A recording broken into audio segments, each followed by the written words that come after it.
No one intervened on behalf of...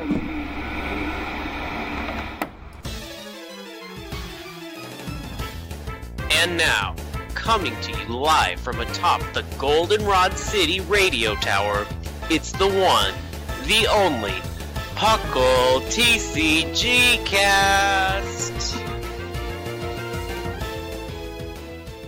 Hello, P.U.C.L-onians, and welcome to episode 62 of the TCGcast.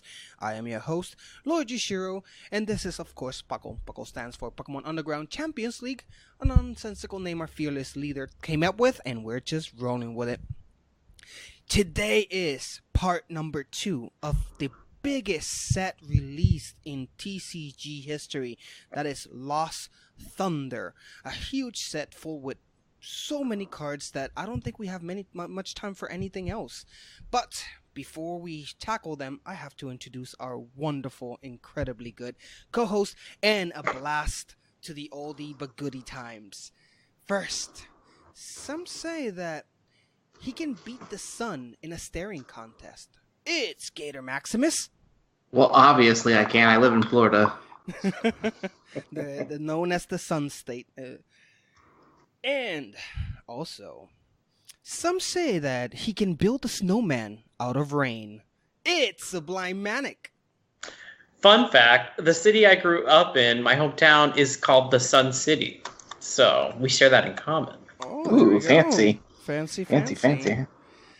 So guys, we're here to talk about Lost Thunder. Of course, you already all of you at home heard the review part 1, which was all about the supporters and the items and all the things that is not Pokemon.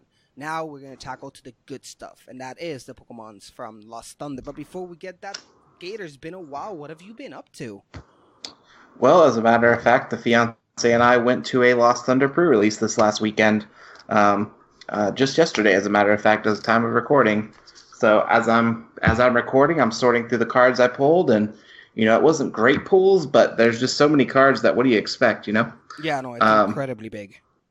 And my deck building skills, I haven't been as strongly active at my league lately because I've been dealing with life stuff, but my deck building has not suffered at all. I took first place in the tournament. Oh, congrats! So, thank you. So I got a nifty little gym badge for that, and no additional packs, because that's not how it works in a pre-release environment. You don't get extra packs for winning. You just get packs for participating, unless your LGS is doing weird stuff. Because if you're winning with a pre-release deck, you're not really winning. You're kind of just getting luck of the draw. Exactly. It's more about the luck. There is some skill involved, of course, but not much as if you would have created your own deck and chose the cards from the get-go. What about you, Sublime? What have you been up to? Telling adolescent children not to kill each other when I'm not looking. God, is that even possible? I'll get back to you on that. That's not even his day job, guys. He just does that for fun. That's a good one. Well, guys, we're here to talk about Lost Thunder. Lost Thunder is an amazing new set. It is the biggest set in Pokemon history. It's over 200. Can't tell you the exact amount. 200 something, right? 214 without the secret rares. 214 without the secret Without the secret rares. Yeah, it's ridiculous, and that's why we barely going to have enough time.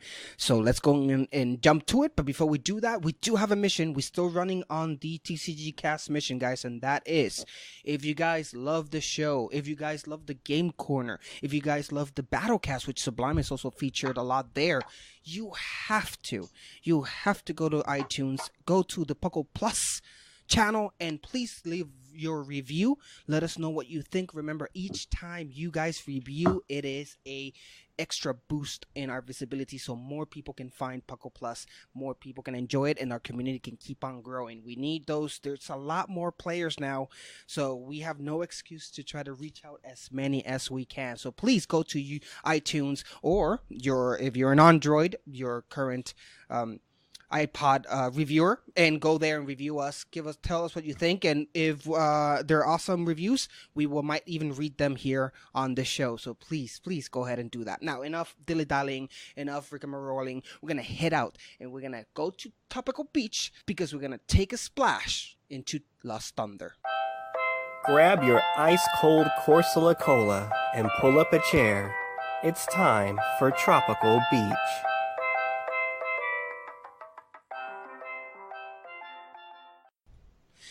Feel the sun in your eyes, the wind in your face, and the sun under your feet. It is Tropical Beach, and of course, we're going to talk about Lost Thunder. The hype is real. We've already reviewed the trainer cards in the last episode, and there were quite a bit of them that were actually really good. We hope that the Pokemon will follow that same, that we actually have great Pokemon, but we'll find out by the end of this episode. So with me, since the set is so huge, we made a tiny little difference. What we did is here, our reviewers, that'll be me and the two gentlemen here, have chosen the specific cards that we want to talk about, and then at the end we'll quickly go through anything that is really not that interest or not that big to finish off the review. We're not going to cover anything that just doesn't hit a bleep. By that, I mean, obviously, if it's GX, we're going to discuss it. If it's a Prism Star, we're going to discuss it. If it's one of our top choices, we're going to discuss it. Anything that doesn't make a bleep, if it's not a regular card it's so bad, we're not going to talk about it. We don't have time. We don't have 200 hours to do that, as much as we would love it. Because I know you guys keep sending me messages that do not worry about 3-hour episodes. But we cannot do 3-hour episodes anymore because the system won't let us. So we have to keep it straight. So let's go ahead and straight into it. And I'll start. With one of my boys, one of my fellow Electric Jolteon brothers, and that is Ampharos. So this baby Ampharos we have here, it's the regular Stage 2 Ampharos. This is the Lightning with 150 HP, which might I say, it's not the best amount of HP that I want on a Stage 2, but it's something. I would rather have something like around 160. I feel it's a good number for these Stage 2 non-GXs. But do not discount this Ampharos because its power comes in its ability. Invisible Flash. Once during your turn, before you attack, you may put 2 lightning energies from your hand into the Lost Zone. If you do, leave your opponent active Pokemon paralyzed. So instantaneous paralyzed as long as you have the energies in your hand. Now, for those of you at home, to remind you guys, the Lost Zone is where cards go to die. This is not the discard pile when they're pretty much there, and it's very much in game. If it's in the discard, when it's in the Lost Zone, you're basically taking these cards out of the game. So its attack, Split Bomb for 2 lightnings. This attack does 50 damage to 2 of your opponent's Pokemon. Doesn't apply weakness and resistance, weakness fighting, resistance metal, retreat cost of 2. I've always said that instantaneous paralyze is something super good, but I want to hear what my pros here think about that. Let's start with you, Gator. What do you think about this Ampharos? Well, I think it's pretty good for what it is. Wouldn't be my first pick for good stuff, but that instant paralysis can be useful, but I would not choose this Pokemon necessarily to go with, unless you're playing, of course, in a pre-release like I was and won with it.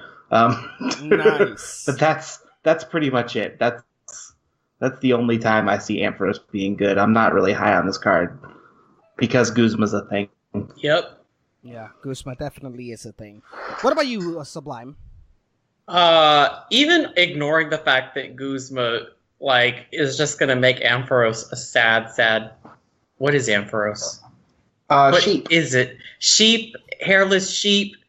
So ignoring the fact that Guzma makes Ampharos sad in general, I think 2 lightning energy from your hand straight to the Lost Zone is pretty expensive for the effect. Yeah. Especially if you want to do it repeatedly.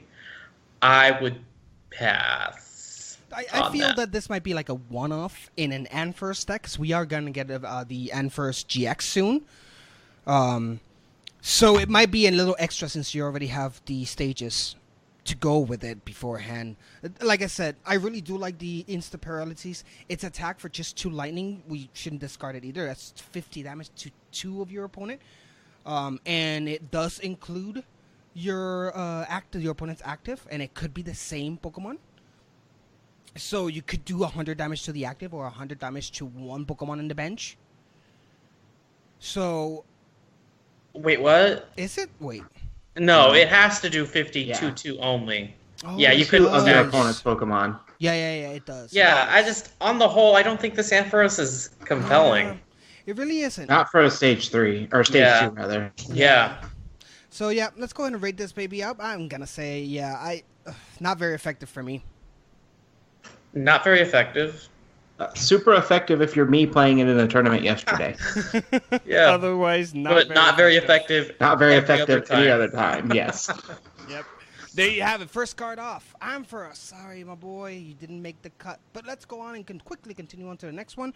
Gator, what's your card? All right, this is a duo, and it's a duo for an important reason. It's Natu and Jump Pluff. Literally everything else about them, I'm not even going to bother reading. It doesn't matter. They have an attack, though, called Lost March. Natu is a double colorless. Jump Pluff is for a grass. This attack does 20 times the...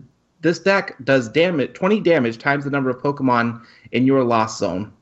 That is bonkers. That is Night March Reborn on cards. So they have brought Night March into being a Lost March attack. And not only is it like Night March, but they can't be interacted with like Night March can in the discard. Because at least with Night March, you can mill your opponent's discard or put the cards back into their deck with Karen. This is bonkers. And it's not just Pokemon that have the attack Lost March. It's the number of Pokemon in the Lost Zone, excluding the Pokemon Prism Star, of course. This is nutso. What do you guys think? As I understand, I think this is hitting good in Japan. I think it's already moving some ground over there. It's Night March. I mean, there's nothing else other to it. It's even a less preventable or less countered Night March, since what you explained, it doesn't go to the discard pile, it goes to the Lost Zone. Now you lose what goes to the Lost Zone, but if you're depending on what's in the Lost Zone, then you're 100% certain what you have. So it really is Night March returns. What about you, Sublime? So Night March was honestly one of my favorite eras. It drove a lot of people crazy, but I was here for it. So I'm here for this too. I hope it's successful. I really hope so too. That Jump Pluff, that's 1 grass and 0 retreat. But I mean, it is a stage 2. It is a stage 2 with 70 HP. Yeah. So I mean, they're slightly better than the Night Marchers. Natu is a psychic with 40 HP, slightly better than Joltik was. Mm-hmm. But that's the thing, though. You don't even need to have Night Marchers in the Lost Zone. That's what's killing it for me. Like, there's so many ways you can get stuff into the Lost Zone, and your opponents can't interact with that. So you're just adding damage every time you send something there. So yeah, that's good. This is bonkers. I like this. Yep, super effective for me. Super effective for me as well. You give it a super effective as well, yeah. There you go, our first duo having here a super effective. That's the Natu and Jump Pluff from Lost Thunder, and of course these are the ones, the Lost March. So Night March has returned with a different flavor and a different beat. Moving on to the next one, Sublime, take it away. All right, so just fair warning, I picked my 5 last, so y'all picked all the really, really good ones. I'm like, they picked them, we're going to cover them. Let me find 5 more that we can talk about. Yep. My first choice was Xerneas Prism Star, which is just a basic fairy type with 160 HP, which is more than your stage 2 Jashiro, just to be clear, for 1 prize. And it has an ability called Life Road, which is once during your turn before you attack. When this Pokemon moves from your bench to become your active, you may move any number of energy from your other Pokemon to this. So it's very similar to the Tapu Koko, but it has to already be on the bench and then coming to your active. Yeah. And it has just one attack, which is called Bright Horns for 3 fairy energy. It does 160 damage, and then you can't use it during your next turn. Weakness to Metal, Resistance to Dark, Retreat 2. I think this is just a good inclusion in a lot of fairy decks. It's a 1 prize attacker with a choice band, enough damage to KO a lot of the GXs in the format.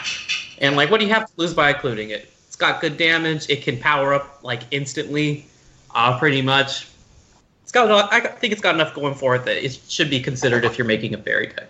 I agree, and since we still had Gardevoir, GX is still around. It has the ability to feed off energy and completely get its deep bench full of energies. That has no problem coming at any point and to be a revenge killer, for example. Something you can just throw the same turn and move it to your active, and immediately it has the energies that it needs as long as it's in. It moves from the bench to the active. So I don't see anything wrong with it. It's just really good. It's a pity that it's a Prism Stop, but that's how you control it. What about you, Gator? I like it. I like it as the nice, easy include for any fairy deck. Yep. Because it can come in and be a cleanup sweeper, and it's only losing a prize.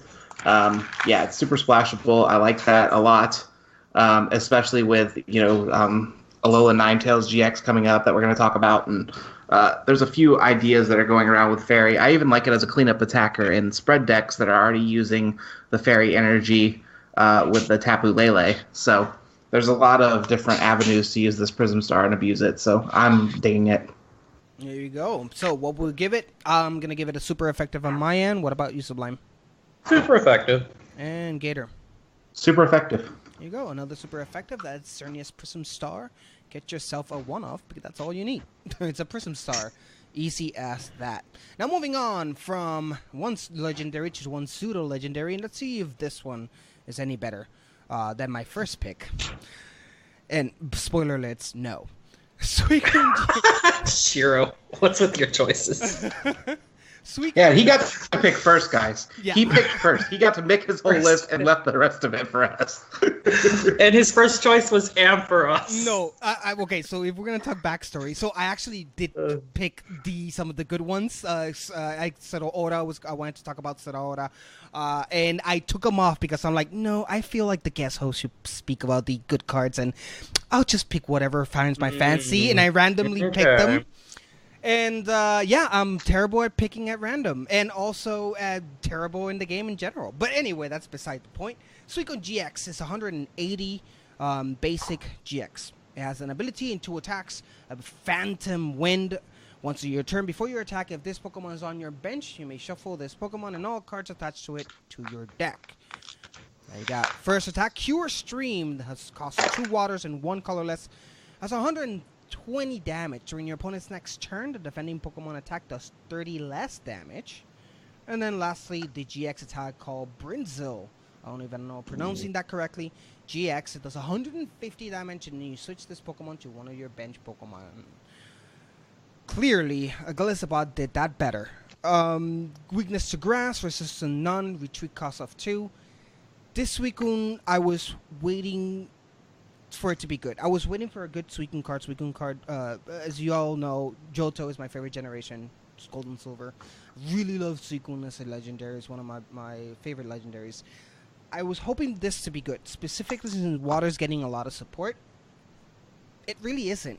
It's the ability itself, it's nothing. I mean, you can save it from dying if that comes to set, but it needs to be on your bench, so you can't retrieve it from your active unless you play a Guzma first, and then you can just throw it into the discard pile, so it doesn't really work as a quick eject.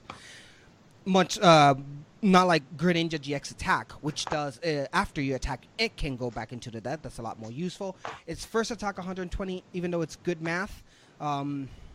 Your opponent does 30 less damage. Well, that's really not enough in my book. And then the GX attack, it's ridiculous. 150 doesn't even cut it for a GX attack. And then you get to switch it. I don't understand where they were going with this card. It synergizes with the ability. That's what they're going with the GX. Yeah, I guess so. But before you attack, so I don't know what's if I'm going to synergize with the ability, yeah. I mean, granted, the GX attack does have the same cost as the regular attack. I like when they do that, but if you're going to try to do something with that kind of shenanigans, you might as well play Golisopod instead. Exactly. Because it does the same thing, but when it comes back active, it does more damage. Yeah, Lapras does this better. I wouldn't play this, not even a one-off in a water deck. What about you, Sublime? Overall? It's meh. It's not the worst GX in the set. Yeah. Well, but that's a good point. Okay, so let's go ahead and review. I'm going to give it a not very effective. Sukun, you tried. You didn't do well. What about you, Gator? Not very effective. And Sublime? I think it's not very effective. There you go. I don't know what deck would want that. Yeah. Not even Water Toolbox, I don't think wants that. So Yeah, not even. Okay, so moving on to the next one. Take it away, Gator. All right, so we have Blacephalon GX. It is a fire type with 180 hit points. It is an Ultra Beast, for those of you that were unaware. It's got 2 attacks in addition to its GX attack. For its first attack, for a fire energy, Bursting Burner, your opponent's active Pokemon is now burned and confused. And the second attack, for 2 fire energy, Mind Blown. It does 50 times damage. You may send any number of fire energy attached to your Pokemon in play to the Lost Zone. This attack does 50 damage times the number of cards sent in this way. And then finally, for its GX attacks, Burst GX for 1 fire. Discard one of your prize cards. If that card is an energy, attach it to one of your Pokemon. It is weak to water and has a retreat cost of 2. This is an interesting... I mean, that attack is powerful as hell. That's 50 for each. So you discard 4, that's 200 damage straight off the guy. It's ridiculous. So I like Go this ahead. card because of Nangadel. The Nangadel that got printed in the set. We're not going to talk about it, but basically it's a colorless attacker that has the ability. Well, it's a psychic Pokemon, but it's attacks for 3 colorless. But that's besides the point. The Nangadel allows you to keep energy on your Pokemon, and because of this Blacephalon just needing the energy discarded off of your Pokemon, not Blacephalon itself, there's synergy there just for that. So there's plenty of ways to keep ramping basic energy onto yourself.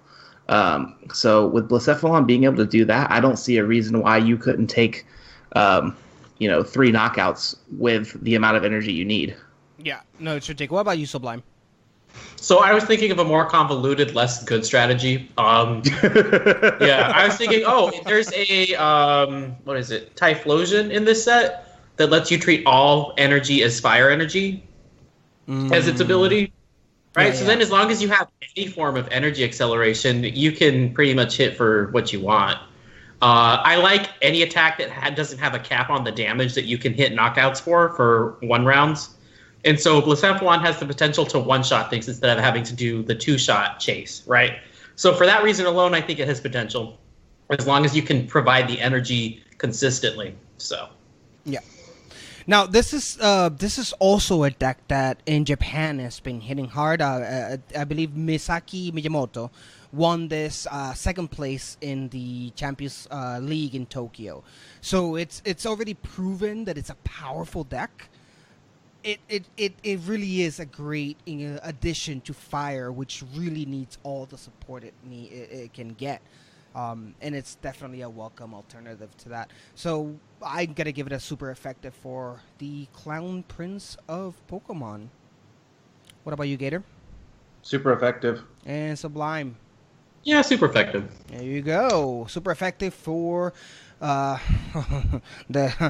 Blacephalon GX. Now, moving on to the next one, Sublime. What did you bring next? All right, so my next choice was the Alolan Ninetales GX, which is a fairy type, not an ice type. It's got 200 HP and has the ability Mysterious Guidance, which says when you play this card from your hand to evolve one of your Pokemon during your turn, you may search your deck for up to 2 item cards, reveal them, and put them into your hand, then shuffle your deck. That is awesome. Mm-hmm. Its attack is less awesome. It's Snowy Wind. For a fairy and a colorless, it does 70 damage and then 30 to one of your opponent's benched. I wish which that is said 90, but yeah. Yeah, like it costs 1 energy less, but it also is very underwhelming. Yeah. Then its GX attack is pretty solid. Sublimation GX, love the name, just saying. If your opponent's active Pokemon is an Ultra Beast, it's knocked out. There you go. There you go. It's a Ultra Beast killer. Mm-hmm. So that ability, listen, there's a lot of decks that play Alolan Vulpix just because it has that attack for no energy. So let's say you get your Alolan Vulpix to do what it needs to do. You play Alolan Ninetales, and then you get some items for free. Yeah, not It's a to win-win. mention It's a win-win.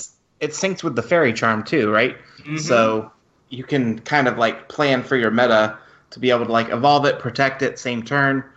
I also like that the snowy wind, it is hitting 70. You're right, but you're three shotting something with 210 basically, Yeah. which is fair math in this game. Or if you've got a choice band on it, you're hitting 100 every turn, and you're hitting 200, which is also fair math. So I like that a lot about it. I honestly think you'll probably get more mileage out of the GX attack, though, with the Ultra Beast decks. It's free knockout. That's true. Solid. Okay, so what do you give it? Super effective, of course. Gator. Effective. And I would say effective too. With that ability, the ability alone for me takes it there. My thing with the ability is that it's a one-time deal, and it's item cards. It's not supporters. It's not But it's two of them. stadiums. I mean, yeah, it's two of them, but it's kind of negligible in my opinion. Like, it's good search, but I don't think the deck is strong enough after that fact to take advantage of it. I could be wrong. I've been wrong before. I've been wrong lots of times. I think we'll see it. I think it will see use. So There you have it. So you have Alolan Ninetales GX, a fairy version from Lost Thunder. 2 effectives, 1 super effective. So forth. It's looking like a great set. Let's see if the trend continues. And of course, it will continue with bad cards since it's my turn. Macargo GX. We're coming from Fairy to Fire. We already know that Macargo has been great in the TCG so far. We love the current standard Macargo that allows you to grab any card you want from your deck and put it on top of your deck. It makes great synergy with Zoroark GX, among others. So let's see how this measures up to its baby form. Being a fire and a stage 1, it has a 210 HP, which is actually pretty solid for a stage 1 GX, and it has an ability and 2 attacks. Its ability, Crush Charge. Once it's your turn, before you attack, you may discard a top card from your deck. If that card is a basic energy card, attach it to one of your Pokemon. So that's some very awesome energy acceleration there. And then you have Lava Flow for 2 fire and 1 colorless, does 50 plus damage. You may discard any number of basic energy cards from this Pokemon, and this attack does 50 more damage for each card discarded this way. We've seen this before in many fire decks. It's a solid attack. If you have 3 fire energies and you discard just 2, you have 150 damage, or 180 with Choice Band, which that really hits that awesome math amount. And then you have its GX attack, Magma Burn for 1 fire. Discard the top 5 cards from your opponent's deck. A weakness to water, retreat cost of 3. I really like Macargo because of its energy acceleration. Making sure you have, like, if you are putting this with regular Macargo, you're already guaranteeing that you have an energy card when you look. So you really can power up any Pokemon, because it's not just to Macargo, it's any Pokemon that you have. So this is a great way to accelerate energy. At least that's my opinion. What about you, Sublime? I think this is good enough to be played in non-fire decks with the other Macargo. Like, that ability is phenomenal.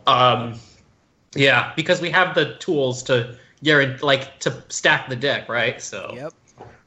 It really does. And what about you, Brigader?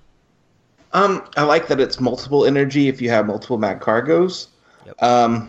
I just don't know how it's going to end up working out like that, because it starts to seeming like your deck's really cluttered with the Magcargo at a certain point, and I don't think the attack is strong enough, because let's say, you can get the attachments every turn, and you're maxing out 150, but you're still discarding all that energy. There's other decks that can do it better with less pieces, so I don't know if it's strong enough to keep up with everything else. I think it's a really well-designed card. I just don't know if it's good enough right now with all the other good stuff. I would put it with Blacephalon, actually.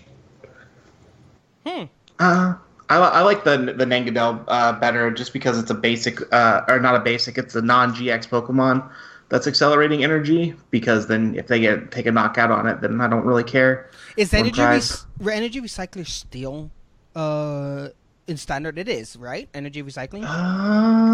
Let me look. I happen to have all of my energy card spreadsheet right here. Let's see. Oh man, this is really good radio, guys. How's your guys' drive today? Is it good? You know, a lot of traffic. Energy Recycle was printed in Guardians Rising, so yes, it's good to go. It's good to go, and it's 5 basic energy cards from your discard pile onto your deck. So that's one item card that can return 5 energies back into your discard. I mean, it's not bad. It's not bad at all. It's really good. Really good synergies with some cards out there. I really like it. I'm giving it a super effective. What about you, Bullet Sublime? Just for the ability, super effective. And Gator. Effective. There you go. We had an effective and 2 very effective for more Cargo GX. My first good card. Yes. Moving on to the next one, Gator. What's next? All right. So you guys got to bear with me here. This is at first glance it might not be good, but trust me on this. All right, we have Onyx, not Onyx GX, not Onyx Prism. Sorry, just Onyx. Fighting Pokemon, basic with 120 hit points. For 4 colorless, it does Land Crush for 120 damage. It's weak to grass and has 4 retreat cost. Now, I know what you're telling yourself right now. Why do you have a 4-costed, 4 retreat fighting Onyx with 120 hit points? Because there are so many decks now that accelerate energy, and fighting weakness is very relevant. That Onyx it has been showing and pulling its weight in Japan, and it's been pulling its weight in testing over here in America as an include, at least as a one of, in spread decks and other decks that have the Malamar engine, for example. Yeah. So Onyx is good. Anything with colorless attacks that hits, for weakness and resistance, that's pretty solid. Yeah, I agree. It's a card that looks weird from afar, right? It's a fighting, and it requires way too much energy to attack, and does 120. But 120, it's great math. It knocks out a Zoroark GX, which they're, as we know, very abundant out there. But it also fits well in any deck being one. So decks like, for example, Magnezone, which has no problem putting any amount of energies as long as you're correctly set up, down, this one of Onyx can be a great help to be a fighting support for those Pokemon that are weak to fighting, like Zoroark. So Magnezone can definitely work with it. There's other different ways that we can power up Onyx that the 4 is, not to mention that it's all colorless, so double colorless is not out of the question, although that would be very, what's the word I'm looking for? Not practical. To do with yeah, go ahead. What's the energy? It's counter energy. Yeah. So if you're down, that's a 1 counter energy attachment, and then you just have a DC or whatever on it. So that's useful too. Yep. It really is. It has possibilities. What about you, Sublime? You've been awfully quiet. Okay. And that translates into, I guess we'll call it effective. I don't see it for it. I could be wrong. I don't see it. What scares you about it? I'm like, for me personally, I don't like the cost. I'm like, if I want fighting coverage, I'm just gonna put in a Marshadow. Okay, that's fair. Or I will play a deck that one shots instead of having to reach for coverage. Okay. That would be my philosophy. Okay. That's understandable. So there you go. So I'm gonna go for effective with this one because I do see its benefits, and again, Gator said it's already been in the works in Japan as well. It's so weird when the metas are so close finally that now we can say, yeah, this card's been working a little in the past few months since it's been released. So in Japan, so that's nice. So effective for me, Gator. I'm definitely going to call it effective too, just because, results bear out. And to me, it's not a deck that's going to be built around. You're not going to have an Onyx deck, but since it's splashable and since it's useful, I'm definitely calling it effective.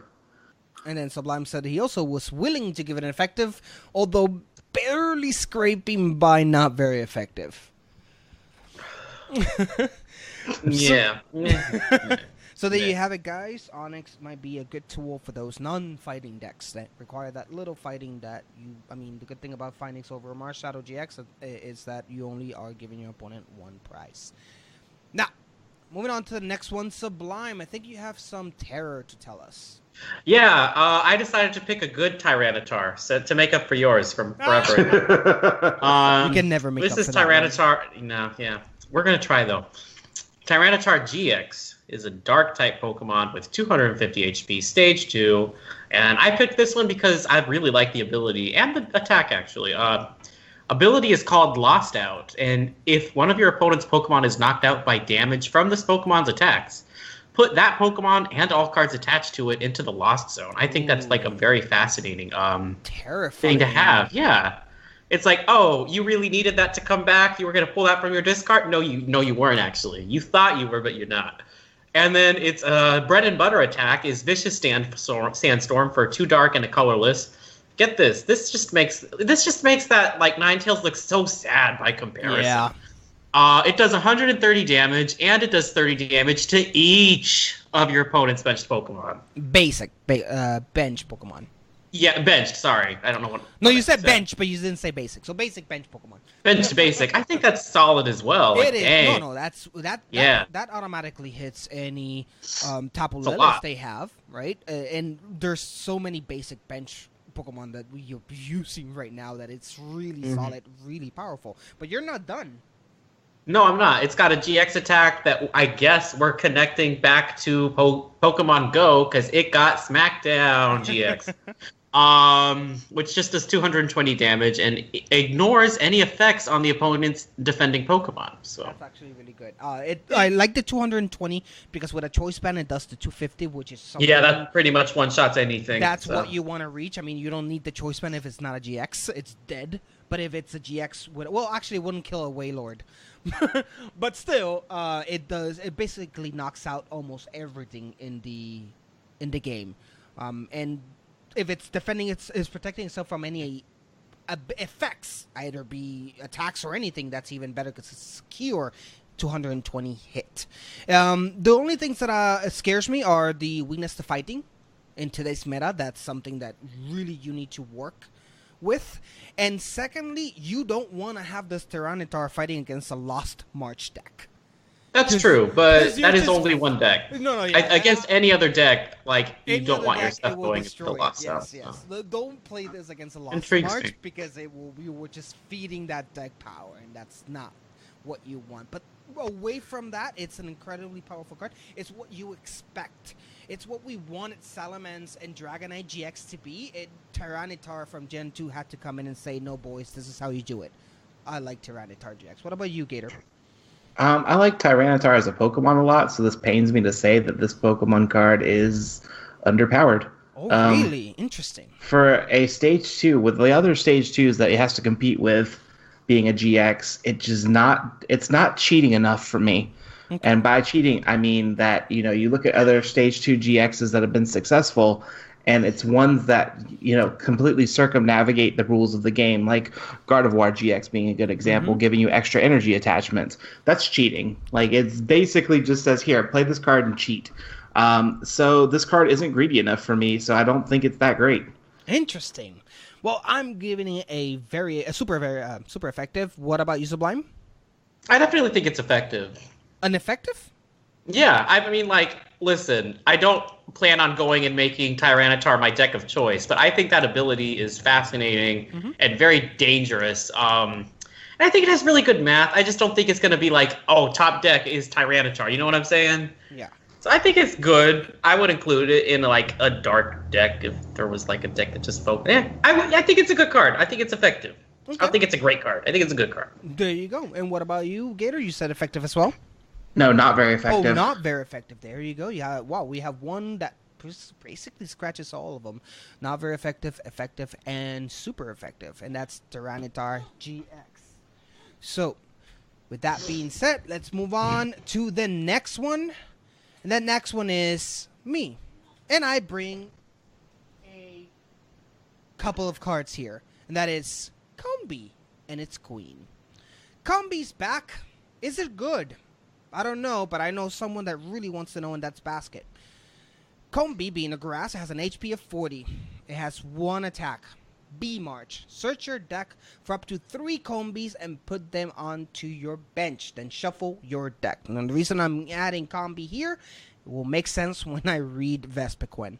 Vespiquen, stage 1, 120, and it has 1 attack as well for 1 grass. Queen Command, it does 120 damage. If you do not have 5 grass Pokemon on your bench, this attack does nothing. Weakness to fire, resistance none, retreat of 2. I added this because it's a fun card for me. I like how I like its potential to be a meme deck, and it's an interesting playthrough where you have to make sure you have to have 5 grass Pokemon on your bench, which is not entirely that difficult to do nowadays. I want to hear how the boys here destroy me. So please, Gator, what do you think? Water Duplicates is a great attack on a Combi, but being able to keep 5 grass Pokemon on your bench, that means you cannot have a Tapu Lele on your bench. That means you can't have a Zoroark GX on your bench. Like Macargo on your bench. That means 0 utility Pokemon that are not grass type. Yep. So what do you get? You get maybe a what's the hold on. I'm gonna brain it out. It's coming. It's the one that has the ability that gives everything that's grass or fire more damage. Lurantis. Yes. Yes, Lurantis. So you can have Lurantis on your bench rather, helping power up your attack. But let's give Vespiquen a shot. First of all, what made Vespiquen good before was it had free retreat. Yep. It was able to multiply the attack. This one's got a retreat cost of 2, and while it only takes a single grass attachment to do 120 damage, you're just so limited with that stipulation of having 5 grass on your bench. So maybe include as a one of in a Vespiquen deck and expanded, maybe. Yeah. But those decks like to play DCEs instead, so I don't even think it has a place there. Interesting.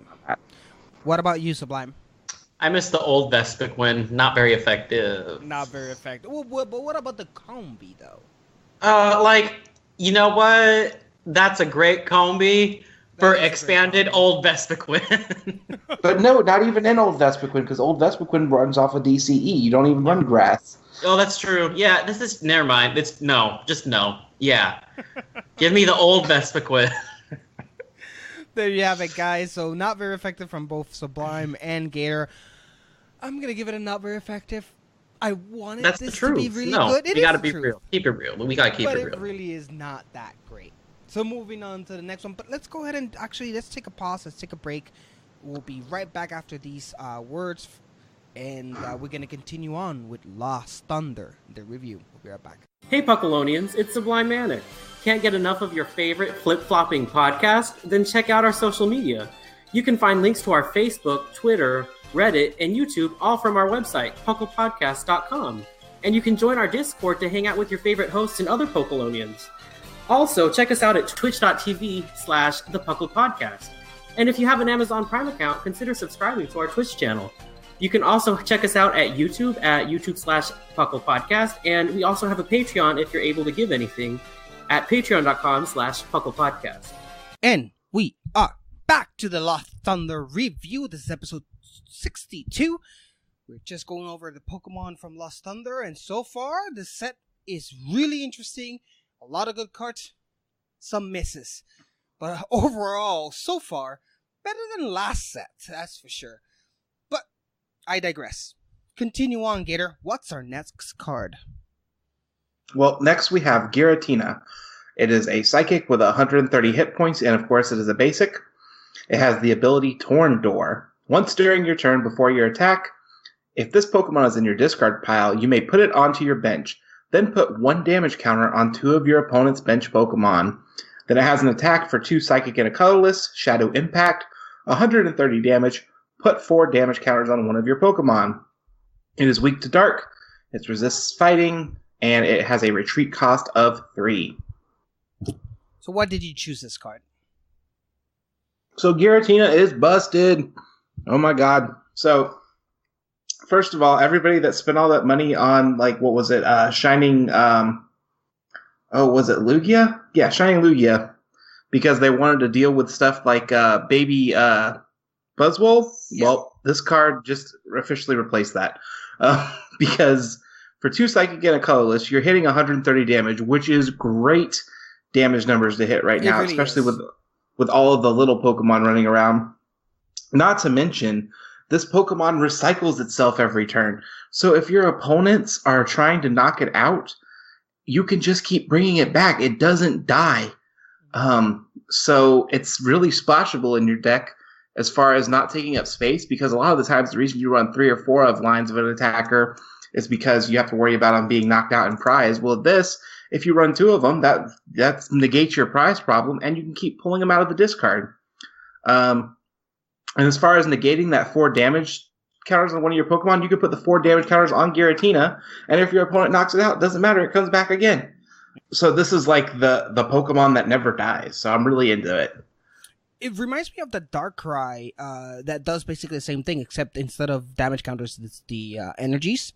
You can bring it back and you attach an energy. That's actually a pretty badass ability to have. What I like about Giratina, it has 130 is a great number to have. You put a choice band on that baby that's already doing 160 damage, which is a lot to a GX Pokemon. Its amount of energies is definitely not bad, especially since it's a psychic, meaning that if you are already playing Malamar, getting that energy onto that Giratina is not going to be any trouble whatsoever. Plus, it always is coming back, and you know what's the most beautiful thing? It's not even a Prism Star, right? Because the Darkrai Prism Star was the one that did the coming back to life. This is not a Prism Star, so you're gonna have 4 of these babies. No, you're thinking that wrong. It was Darkrai was a GX. That was the one that came back. Yeah, it came back from the discard. Because remember, a Prism Star would never go to a discard; it'd go to the Lost Zone. That is true. You're 100% right. So, overall, I'm really liking this Giratina. What about you, Sublime? So, let me tell you, Tina is one of my favorite Pokemon. My girl Tina. And this is actually my favorite card in the set. I don't think it's the most powerful card in the set, but it is definitely my favorite card in the set, just for that ability. I think I love all the combinations available with it. Yeah, I love this card. I think it's a really, really cool ability that has a lot of uses that will be discovered and utilized. Yeah, I like that 1 damage counter. I think that's really underrated. How many things have like 200 hit points or 210, and you can hit 200 and you're just right there?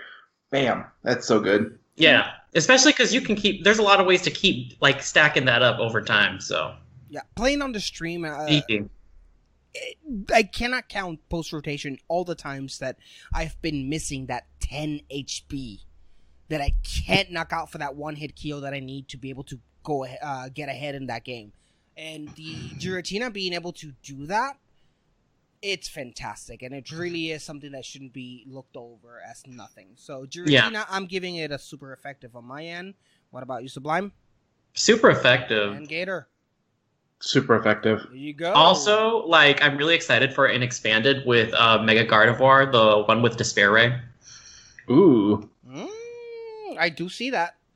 Because you can fill the bench back up. Okay, yeah, because what Mega Gardevoir does, it's the dual type one, so it's the Psychic Fairy Mega Gardevoir.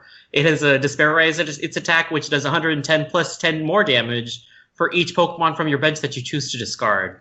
Right? So you just discard your Tinas, then Tina come back. So you're getting extra damage from bringing it back on top of extra damage from discarding it. That's pretty crazy. Yeah, I love it. I love it. There you go. That's my favorite card in the set. I was really sad that it had been taken, so I didn't get to pick it. But yeah, glad we were covering. There you have it. So that's Giratina. It has a super effective ranking. Go ahead and get yourself the 4 play set. It will deceive you. It will. It will deceive you. Now, it will deceive you. Coming back to my last choice. No. Hold on. Oh. You gonna skip over me? Oh. Go ahead. All right, so the face of the set is my 4th choice, and all of my choices so far have been for their abilities, and that this is no exception. This is Zeraora GX. which is a lightning Pokemon with 190 HP and a basic. And look at this ability, Electric Zone. Get in the zone. Each of your Pokemon that has any lightning energy attached to it has no retreat cost. Yes, no retreat cost. You just put that lightning energy and it can go for free. Yep. Free. And if it's free, it's for me. That's what I always say when I was a poor college student. So if it's free, it's for me, right? It also has an attack, which is fine, right? Plasma Fist, 2 lightning and a colorless, 160 damage, and this Pokemon can't attack during your next turn. But luckily for you, it ain't got a retreat cost, so you good to go. And then it also has full voltage GX as its GX attack, which only costs 1 lightning energy. And this is attach 5 basic energy from your discard pile to your Pokemon in any way you like. Ain't nobody gonna say no to that. Ain't nobody have to. So what is it that you like the most about this card, Sublime? The ability, without a doubt. Like, there's a lot of lightning decks that's like, did you just say I get free retreat cost? Well, sign me up. Lightning is getting a lot of support here, so it's very important to know that. I'm flanking on the item card that gives extra attack power damage to your lightning Pokemon. Hold on, I'm gonna bring it real quick. It is the Electro Power. Electro Power allows you to discard. You play it, and you add, I want to say, 30 damage. 30 more damage, right? So recognize that 160 can really have fast turn into a 190 with that item card.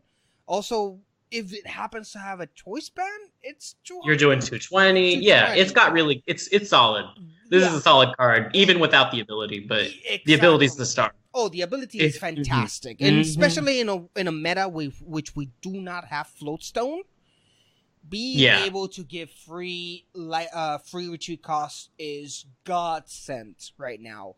And it's definitely something that might be seen a lot of play. It has the problem that it doesn't attack on the next turn, but it self-fixes it with its ability. So overall, that's a fantastic card, obviously. I do not like its GX attack. It reminds me of the Tortonator, which is basically the same attack, I guess, for one fire. It does the same exact thing. That's all play. What was that? That card saw play. No, it did. I'm not saying it's bad. Yeah. I'm saying that I would have preferred something different because it makes sense in fire because fire discards a lot of its own energy, right? So you want to bring those back. Not so much. You know what this belongs in? Let me tell you great. what you do with this. Let me tell you what you do this with. Rayquaza GX. That's just 5 energy you can slap on that, and you probably wouldn't mind having this in a Rayquaza deck anyway, because that uses lightning. Yeah. No, you're right. When you're right, you're right. There we go. What about you, Gator? You've been awfully quiet. Well, I was gonna really poop on this card until Sublime brought up the point that it really works with Ray. Because most lightning Pokemon, retreat cost isn't usually a problem. So, like, giving Pokemon that have lightning energy attached to it, not that big of a deal. But if you bring up Ray, then that does make a difference. Which has a retreat cost of 3, so... Yeah, that makes a big difference. So this is very splashable in that. So that bumps it up for me. But that fighting weakness really hurts it for me right now. Yeah. A lot of strong fighting types that have been running around lately. Including, getting one-shot by Onyx. Just gonna throw that out there. Although this one-shots the Onyx too, though, so... That's true. And it costs less energy, so... That's fine. Are you guys done measuring your Onyxes?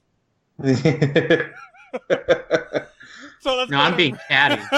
Let's go ahead and rate. So do I. I like it. It has a lot of potential, honestly. It's a great addition to the lightning type, which has been getting more and more powerful as we go. So I'm gonna give it a super effective, but I'm pretty generous. What do my pros say? Sublime. I think it's super effective for sure with that ability and the potential. I'm going to give it an effective, and I'll probably pick up a copy, just a single copy, though. It won't be the deck won't revolve around it. I don't think you need a set of it, no. I think this is really great, because it can be an attacker, but it's also just really great support. Yeah. Okay, there you have it. So RGX, 2 super effectives and 1 effective. It is the face of this set, and good thing it's actually pretty decent. So, Moving on to the next one, and that will be me with Sigilith GX. I got ahead of myself last turn, but this is definitely my turn. Now, I picked Sigilith GX randomly, but also because I kind of like its ability. Now, let's first go with its HP is 170, which for basic GX is not good. But it's on the low end. It's in the low end. Its ability, Mirror Counter.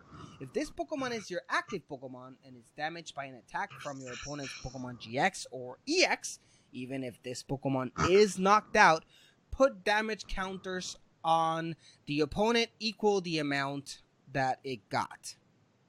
So it's a automatic revenge killer, right? If it's a GX Pokemon doing the kill, and it's doing let's say it's doing 170 damage, which is exactly enough to kill the Sigilith. It is doing 170 damage to your opponent's GX Pokemon as well.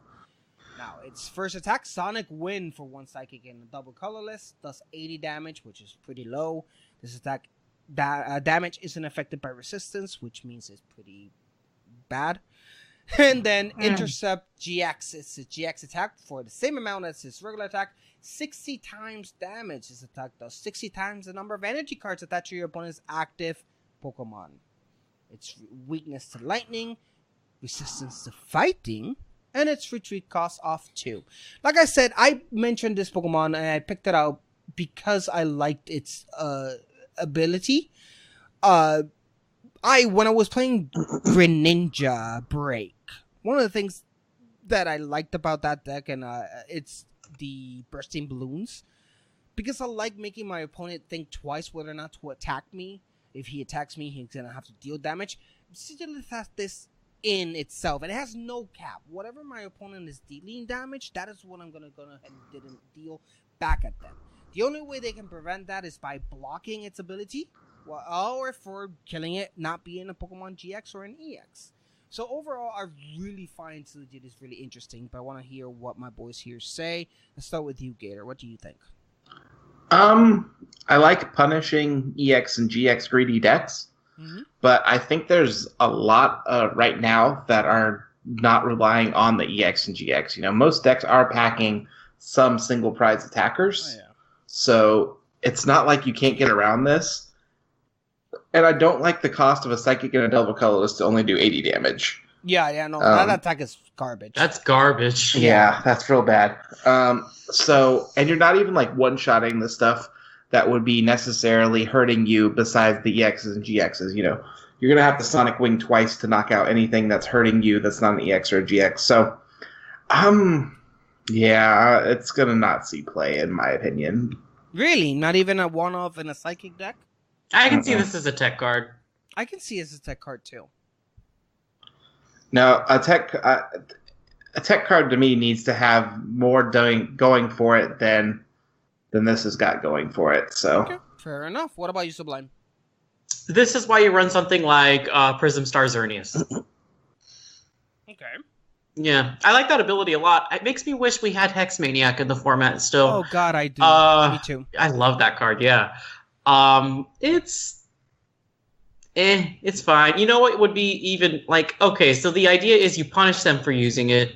There's a lot of cards that have that ability that just where they take no damage from GX. You know what I'm talking about? Yeah. Yeah, the safeguard ability. Yeah, the safeguard one, right? And that's not going to cost you 2 prizes, so I would maybe look at those first. Although, I mean, maybe if you're running a Psychic deck, this is like your easy insert because it fits with your typing to do attacks, I guess. Yeah. I don't know. It's a cool ability. It's a really cool ability, though. Okay, there we go. So let's go ahead and give it. I'm gonna give it an effective. I still feel that the ability itself will make your opponent think twice. Like if you start round 1 with Sigilith GX, will your opponent start attacking it? It might be a no if it's the only card they have. If they're still setting up, they might think twice or thrice or maybe 4 times before they attack you because they know that whatever they hit, it's going to come back to them if they're using a GX. So I like it. It's an effective for me. What about you, Gator? Not very effective. Not very effective for Gator. What about you, Sublime? Not very effective. Not very effective. And 1 effective here for Sigilith GX. Sorry, Sigilith, you didn't make the cut. Let's go on for the next one. Gator, take it away. All right, guys. I have saved a good one for last. It wasn't my best. The best I still That would was agree with Tina. Sublime. Yeah, it was That was Giratina. But this is definitely a Pokemon you're going to see across the table from you. It is Ditto Prism Star. It is a colorless Pokemon with 40 hit points. It has the ability Evolve into anything.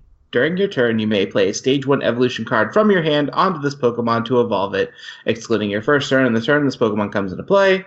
Weak to fighting, and a retreat cost of 1.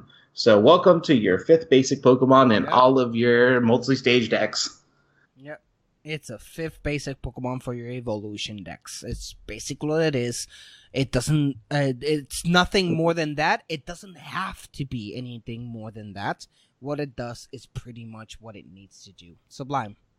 Yeah, there's really nothing to say. It is a super. I mean, I don't know if it plays into the effective or super effective because, of course, having the 5th stage 1 in theory and in paper sounds fantastic. Well, here's why it's a good. It's consistency. It's consistency. Exactly. Because if you're running multiple evolution lines, something gets prized or something like that. Well, it's consistency. It's consistency, but you're talking about a type of card that, with all the balls available, right, and Apricorn Maker, you're able to get any basic card you need with no problem. And if you're playing an evolution cards, you are playing 4 of, let's assume, right? I'm not really want to hit. I don't want to be a spoil port. I'm not saying Ditto's a bad card. I'm saying, is it a super effective card?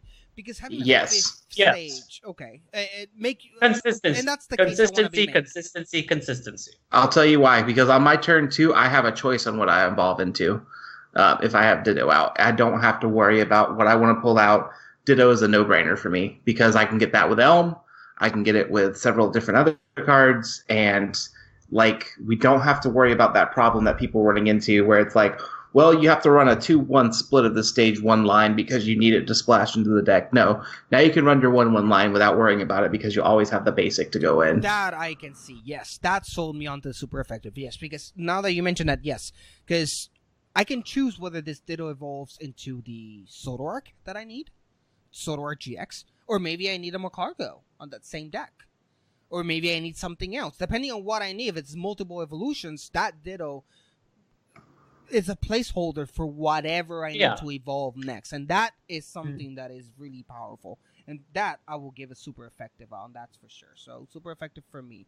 Sublime. It's super effective across the board, I'm sure. Yeah. Super effective for me, for sure. There you go. Super effective for Ditto Prism Star. It's the basic Pokemon of your dreams. You can evolve it to anything that you need at any point in the game. Move on to the last pick. Not the last cards that we're going to review, but the last pick. Sublime. What do you have? So I struggled to find 5 that were left that I thought were noteworthy. So this is, I think, my weakest choice, but still not a bad card. It's Lugia GX, which is a colorless with 190 HP, and a basic. So solid HP, yeah?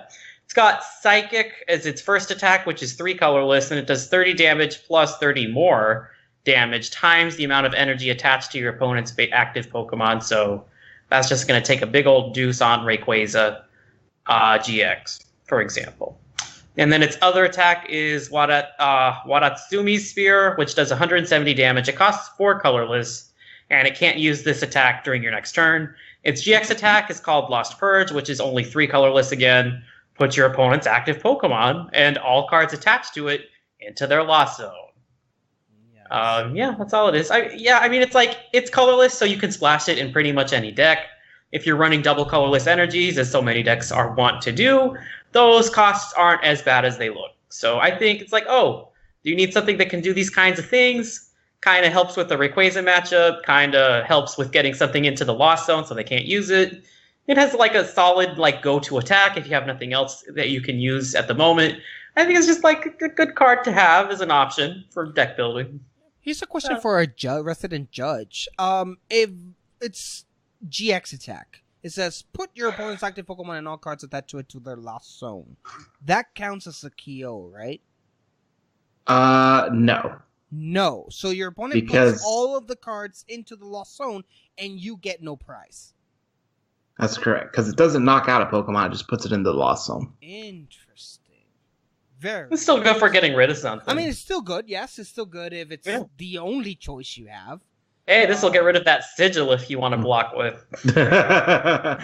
Yeah. True. What about you, Gator? What do you think overall? Anytime you have a colorless attacker that's splashable, it's good. I mean, it's not hitting anything for weakness, which is always a problem, but if you need something that's utility, it's fine. It's just like the old Lugia EX. Exactly. It's a utility attacker. Which saw play. So yeah. So effective across the board? Effective. Yeah. That's the thing about colorless. It's just it's effective. They're okay. That's best. There you go, guys. So now we're not done because now we're going to move on to those cards that we did not pick, but still consider that we should talk about them right now. So let's start with Durant, and I'll start for you guys. And then who picked it? Yeah. No, yeah. We'll go with order. I'll start, and then Gator, and then Sublime. All right. Okay, so Durant, and I think this was picked by Gator. So actually, let me change that. Gator, take it away, and I'll continue on. So Durant is a metal Pokemon with 80 hit points. That's a basic. It has an attack that doesn't matter, and it also has, for a double colorless Mountain Munch, discard 2 cards from the top of your opponent's deck. Weak to fire, resistant to psychic, retreat cost of 1. Mill is back, baby. Durant is famous for its mill cards. I can't think of a Durant that didn't have some sort of interaction with milling. What set was that when it was really big? What was that really big? Oh, that was back in Black and White. I know, I remember it for mill, but I can't remember when it was. Is why it was before I was playing. Yeah, there was that one. There was a metal one that did it, and there was a grass one in somewhere in the I think it was Ancient Origins that had the grass one. Mm-hmm. So yeah, Durant's back with mill.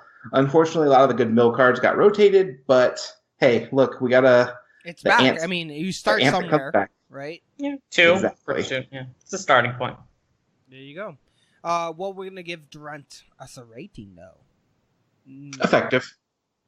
Okay. It does for mill. Like, I'll say it's effective for mill, right? So yeah, it has its role ish. So yeah, I'll say effective too. Its 80 HP is pretty low, but it is a basic non-GX Pokemon. Its weakness to fire doesn't worry me as much. And its retreat cost is not that bad. So yeah, effective is a good term for that. And it's a card that exists and does milling. So yeah. So moving on with Sublime, you chose Cofagrigus. I did, and I actually chose it as a companion of sorts to my favorite card in the set, my girl Tina. So Cofagrigus, that came out wrong. Cofagrigus is a psychic type, stage 1 with 120 HP, and its only attack is called Soul Juggling for a psychic and a colorless. 10 damage plus. So discard as many of your benched Pokemon as you like. This attack does 30 more damage for each benched Pokemon you discarded this way. I just really like this because it's in standard and can pair up with all of your Giratinas to do all of the damage. And then bring them back so you can keep doing it every turn. And it's a 1-prize attacker. Although, if you are discarding all 4 Giratinas, that's a max of 120 damage. Okay, but like, you can slap on... plus. Yeah. You can slap on a Darkrai GX. Wait. But then every time those Giratinas come back, that's 2 damage from each of them. 80, basically. Yeah, that's true. So you're looking at 210-ish. Spread around the board. One-prize attackers. For all one-prize attackers. So, solid. There you go. What do you give Cofagrigus as your rating, though? I honestly chose it as like a fun card. I don't think it's great. Maybe I'll be surprised. I'll give it it's arbitrary. I don't even feel like rating it. It's like effective. I'm gonna give it a not very effective because it only works with Giratina. Hey, that Giratina's good. That Giratina's real good. Yeah, but it's not really doing much. Like if it was like 50 damage for each bench, for sure. Yes, I would understand. But 30. I just thought it was worth mentioning as a pick combo for the Giratina. So there you go. So not very effective for me, Gator. Mm-hmm. Not very effective. And Sublime. Effective. There we go. Effective, not very effective. 2 not very effective for Cofagrigus. Moving on to the next one. These are all now all the GX Pokemon that we did not mention, as we do normally in review episodes. We do have to mention them real quick. So let's move on to Shamu GX. Or Choco GX for those of you at home. Now, Choco GX has 170 HP. It is a grass and has an ability and 2 attacks. Its ability, Protective Pot. Prevent all damage done to this Pokemon by your opponent's Pokemon with 2 or less energies attached to them. And then you have Triple Poison. For 1 colorless, your opponent's active Pokemon is now poisoned, but you put 3 damage counters instead of 1 on that Pokemon between turns. And then you have Wrap for 1 colorless as well. GX. This is GX attack, guys. For 1 colorless, it does 40 damage! And then your opponent is paralyzed. Weakness to Fire, Resistance none, Retreat because of 1. Why does this card exist? I do not know. Maybe Gator has some answers. What do you think, Gator? It's literally so Shamu can play it. That's the Pokemon Company listened to his letter writing campaign and of doing it. I mean, if you can, I think this has some potential and expanded with all the cards that help knock energy. Yeah, well, like knock energy off of your opponent's right, like Night Pokemon. March attacks can't really hit it, right? Yeah. That's the things it ignores. Yeah, so it's got that going for it, because any meta that has a lot of cheap attackers, this is really gross for. And so I think you can stall people out with it. So I see some potential for it somewhere. I would not underestimate this card, especially since it's a colorless attacker and can go in anything. And it's just 1 colorless, too. Exactly. And it's 170 HP, which is so not what Shuckle used to be, right? Shuckle is known for being high defensive but low HP, and this one has 170, which is pretty high for a Shuckle. Well, there's no way to interpret defenses into the TCG, so... True, but previous Shuckles that we've had all have been in the 70, 60, or 80 HP. None of them has surpassed the 100. So this is the first one that not only surpassed the 100, it surpassed the 150. So it's pretty interesting. And I only say that because it is then worth noting that it could resist pretty much a lot of attacks. So, or not resist. It could withstand a couple of attacks. It can ignore a lot, yeah. It can ignore a lot and can withstand those that go through. It may. So it's not bad at all. So what do you give it, Gator? Effective. Sublime? I'm going to give it a not very effective. But it has potential, I think. I'm giving it Could surprise me. effective because, I don't see its use right now in a standard. Although in expanded it could be a lot better. Moving on to the next one. We got moving on to the next one. Gator, take it away. All right, we have Virizion GX. It is a grass basic with 170 HP. For a colorless, it has the double draw attack, which draws 2 cards. Surprise, surprise. Oh, wow. For its other attack, for 2 grass, Sensitive Blade does 50 damage, and if you played a supporter card during this turn, it does 80 more damage, so it's 130 for 2 grass if you played a supporter. And its GX attack is for a colorless Breeze Away GX. Put any number of your Pokemon in play and all cards attached to them in your hand. It is weak to fire and has a retreat cost of 1. Weakness to fire, retreat cost of 1. What do you think about this card, Sublime? It just makes me think of how good Virizion EX was. Yes. Virizion EX was 3 years in a row the deck that won Worlds for the TCG in a row. With Gene Set. Yeah. And then that's actually the next one we're talking about. Is what made me think of it. And I just think it's like, this just is like when you try to recreate the greatness of the past and you can't. And you can't. It's like, I wish Obama was president, but he's not. Yep. I was just like, ugh. Yeah, it is what it is. It's Sensitive Blade reminds me of sorry, I was gonna say Gliscopod for whatever reason. Gallade. Yes. Yeah. It reminds me of Gallade, has similar attack, although less damage, of course. I don't think I know it's 2 grass, right? It's low cost. But why are you making me play a supporter card to do max damage? I mean, I know it's not really relevant because you almost always play a supporter every turn. But listen, 130 for 2 is good math. Like, that's a good deal. No, it is. On the whole. It is. It's just, I don't know. I do not like its a GX attack at all, though. Put any number of your Pokemon in play and all cards attached to your hand. You're playing Greninja GX and you're doing it for being able to do all that sniping damage again with its abilities.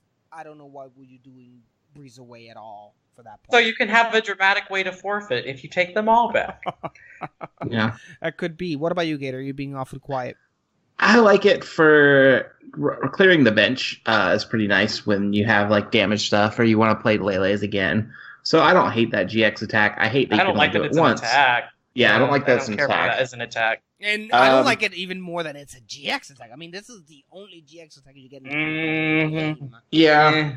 But I mean, Tapu Cure GX is the only attack you get in a game too, and that can be really clutch, healing something. So that's kind of like that's where I stand with it.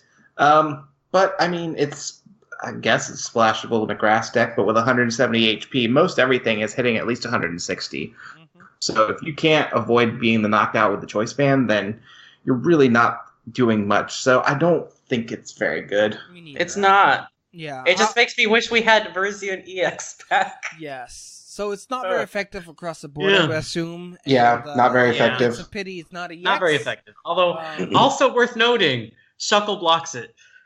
Yeah, it does actually. Okay, unless they add, but see that's the other thing that's the other point in Shuckle's favor. You're at least making them attach an extra energy they don't need on their Pokemon. That's a good thing for Shuckle. Yeah, it's kind of like Team Plasma's or Team Flare's. I forgot the name of the item card, which you attach to your opponent's side and make them use more energies. Oh, I know exactly what you're talking about, but yeah. You know, guys at home, I'm not good with names. I will remember detail by detail every card, what they do. Can't remember the name for nothing. I don't know what's wrong with me. Anyway, let's go on for the next one. Take it away, Sublime. All right, the other core that won Worlds for 3 years in a row and just has never lived up to that greatness again. Genesect GX is a metal type with 180 basic. It has the ability Double Cassette, which lets you attach up to 2 tools. And its attack is Blast Bomb for 2 metal and a colorless. It just does 130. And then its GX attack is Break Buster, which just does 190, same cost, and you don't apply resistance. That's just really low. It's just really low for no effect. Okay, but you can put a choice band and a choice helmet on it. You can, or you can put 2 choice bands even. Yeah, but then guess what? There's a lot of attacks that would just hit for 160, and then you attach the 1. So, like, why are we using this? I just don't understand why we're using this. Okay, and I want to, because everybody who's in the car right now that's like, what is that stupid trainer? It's Headringer. Headringer is the trainer that costs 1 more for anybody that was worried about it. But yeah. Team Flare's Headringer, yep. All right, but back to Genesect. I just don't think... I mean, that Psychic resistance is good right now. There's a lot of Psychic Pokemon running around. I just don't know of any metal deck that wants this as a backup attacker. Yeah, I mean, like, why would you have this when you could have Necrozma Dusknimane, you know? There's so many good metal attackers right now that and this is just paling in comparison. Yep. Not very effective for me. I just don't see its usefulness. Maybe we're wrong, and maybe a tool will come out in the future. It is worth noting, if you get a better tool for it could be better. Exactly. I mean, if you want to put this with 2 metal frying pans, that's up to you. I just don't see how this could substitute something that can do more damage in less time with more HP. They're out there, guys. There's a lot of them. Yeah, so, not very effective. Not very effective for me, too. And Sublime, not very effective. Sorry, Genesect GX. Better luck next time. Now, I'm glad. How fortuitous. Guess we arrived to Mimikyu GX, which is one of my favorite Gen 7 Pokemon. Mimikyu GX is a fairy this time around. And its HP is 170, which is kind of low for Stage 1. For a basic GX. Now, it has 3 attacks. Perplex for 1 fairy. Your opponent's active Pokemon is now confused. Fair enough. A second attack. Cascading Barrage for 1 fairy and 1 colorless. 10 damage plus. It's like does 30 more damage for each damage counter on your opponent's active Pokemon. And last and certainly not least, its GX attack. Dream Fear GX, which is arguably one of the coolest names for a GX attack. It costs only 1 fairy. And it says shuffle 1 of your opponent's bench Pokemon and all cards attached to it back into their deck. weakness none, resistant none, retreat cost of 1. What do we think of Mimikyu GX? Let's start with Sublime. What do you think? It's bad. It's bad. It's bad. Don't play it. Don't play whatsoever? Nah, I wouldn't. It's just like, no. That attack, you can find that attack on non-GX Pokemon, on basic non-GX Pokemon. Attack, exactly. Yep. It's Perplex is trash. Perplex is just like, I'm just going to switch.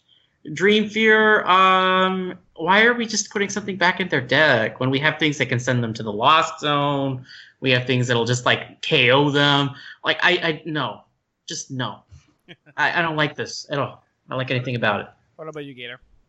I like it as maybe a one of if Steel is running around a lot and you gotta be able to block the metal attackers in your fairy deck. But you know how we do that with the Charm. Or a Lugia, or any other number of options, Tapu Lele, GX. This is underwhelming. I am not even very whelmed. Underwhelming. You're not whelmed enough? I'm not even whelmed. So this is a not very effective from me. Not very effective for me as well. It is well. not very effective. Its attack reminds me of Wobbuffet, but Wobbuffet had a great ability to come with it, which is what's blocking our abilities. You don't get this with Mimikyu, unfortunately. And Dream Fear, as much as a cool name it is, its effect really does not do that much. You're returning your opponent's bench Pokemon and all the cards attached to it, but they can just bring it back. It's not even their active, so it's just. I like that it doesn't have any weakness, but if you have a card that really doesn't do anything, why would you even care that it doesn't have any weakness? So, not very effective for Mimikyu across the board. Sorry, Mimikyu. You're cute, but you're not just there yet. But your baby form is still playable and still seeing play, so good for you, Mimikyu. Continue on. Last, but certainly not least, Gator, tell us the last card of the episode. So, we have one Prism that we have not gone over yet, and that is Celebi Prism. Celebi Prism is a basic grass type with 90 hit points. For a colorless, it does Time Warp attack. Choose any number of your evolved Pokemon in play. For each of those Pokemon, remove the highest stage evolution card and put it in your hand. And for a Grass Leech Seed, does 20 damage, heal 10 damage from this Pokemon. Weak to fire, retreat cost of 1. This is really good if you want to do some shenanigans with de-evolutions, but... Or if you have effects that, let's say you want to play a bunch of effects that happen when you evolve. Yeah. There you go, Sublime. You can put it in your Alolan Ninetales deck. I mean, you could, but you probably shouldn't. I have to say it because I'm just sure, and it will be wrong for me to not to say it. Greninja GX. It could see something. It's just like... you? This makes me want to not do the Time Warp again, and that upsets me. Oh, no. Boo. Boo. Let's not do the Time Warp again is what this card makes me think, and that upsets me, because we should always do the Time Warp again. You know what would be good, though? Shocklock. Shocklock would be cool to be able to uninvolve your Raichus. That would be neat. But other than that, why? Guzma's a thing. Mm-hmm. Yeah. Yeah. Why It's would just- you? No reason. Just So not very effective. I'm sorry. Yeah. Not very effective across the board for... No. I'm going to give it an effective. I think there could be a deck that breaks it, but I'm just going to give it an effective for that. Yeah, I think it's not very effective, but let's say they introduce an evolution that's like, when you evolve, deal 50 damage to your opponent's Pokemon, right? Or if they do something like that, you stack a bunch of those and use this, you could do a lot, right? But as it stands, I don't think anything exploits it enough. Yeah. Yeah. There you go. So not very effective for Celebi and one effective. So there you go. Guys, that's the end of our review for Lost Thunder, which leads us to go with the overall, what do you think about Lost Thunder? I want to start with Gator from 1 to 10 Pokeballs. How many Pokeballs and why? I don't remember what I gave Guardians Rising, but it needs to be at least one Pokeball above that. Wow, that's think- big. That's a big thing, yeah. Yeah, Guardians Rising changed a lot, and I think this will too. The trainers just by themselves have a lot of new options and a lot of interesting ways that they're going. The GXs and the EXs and the other basics, I think there has been enough of a change to the deck list that I'm seeing that are coming out after this set that it reminds me of what happened when Guardians Rising came out. Tapu Lele was ubiquitous after that, but it really did shift a lot of expectations as to what you were going to see. So because of that, I would say let's give it, 7 or 8 Pokeballs. It's not a perfect set, but it is pretty high up there. Okay, what about you, Sublime? I'm actually going to subtract a star just for how big it is, because that's going to make it hard for collectors and harder for people to get what they want. Yeah, don't make your sets that big. That's just insane. So I actually thought it was a really good set on the whole. I probably would have given it like an 8.5. So let's say 7.5. Okay, I'm reaching into the 8 category. I want to give it an 8. Because I do feel it has a lot of great cards, and it is going to be meta changing. The only reason I don't give it a full blown 9 or 10, it is because how huge it is. It is pretty good. It's going to be difficult to buy boosters from this, because there's so many cards that's gonna pop out, and not all of them are gonna be great. But it just makes it harder for everyone to get what they want, So an 8 out of 10 is really good for me. I really like what this set is doing. I love the support for Lightning, even though it might not have been sounded that good in the Pokemon reviews, right? Because we barely touch any Lightning Pokemon. But Zeraora. Zeraora, yes, and Ampharos, and not even mentioned Ampharos. But overall, it Zeraora. a lot in the trainers, at least. It brings a lot of support for Lightning, which I think it does really do help. But that's that.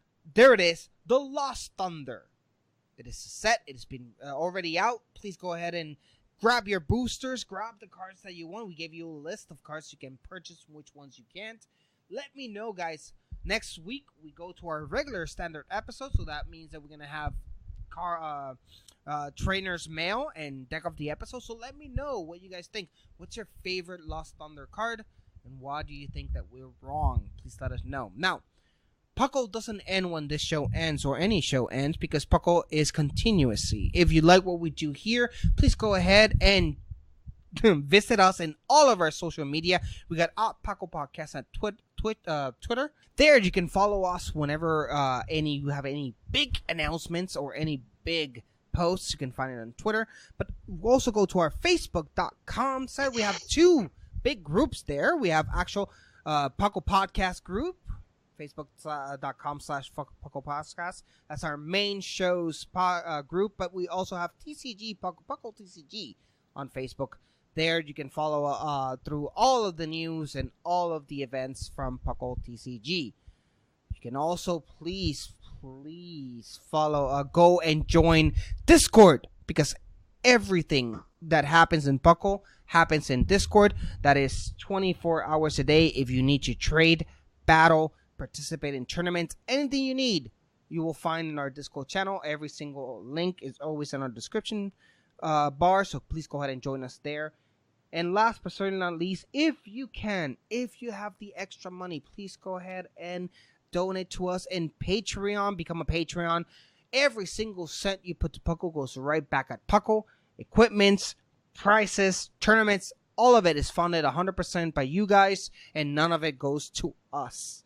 So please go ahead and become a Patreon for Puckle. And with that, I leave the show. Guys, thank you so much for being here. Gator, I've missed you so much. Glad to have you back. All right. Happy to see everybody. I hope you guys enjoyed this show. But I know since I was on it, you really did enjoy it. So that's where I'm coming from. And Sublime, thank you so much as always. Glad to have you. Honestly, I'm glad Gator was on too. I'm glad we could all do an episode together again. It's like a throwback for me. I'm living. Thank you. And with that, guys, you already hear the sweet guitar in the background of closing time. It is that time. Do not miss our Twitch at the Puckle Podcast Twitch. I am there every Monday and every Thursday, not counting this Monday. And yeah, thank you for everything, and see you next time.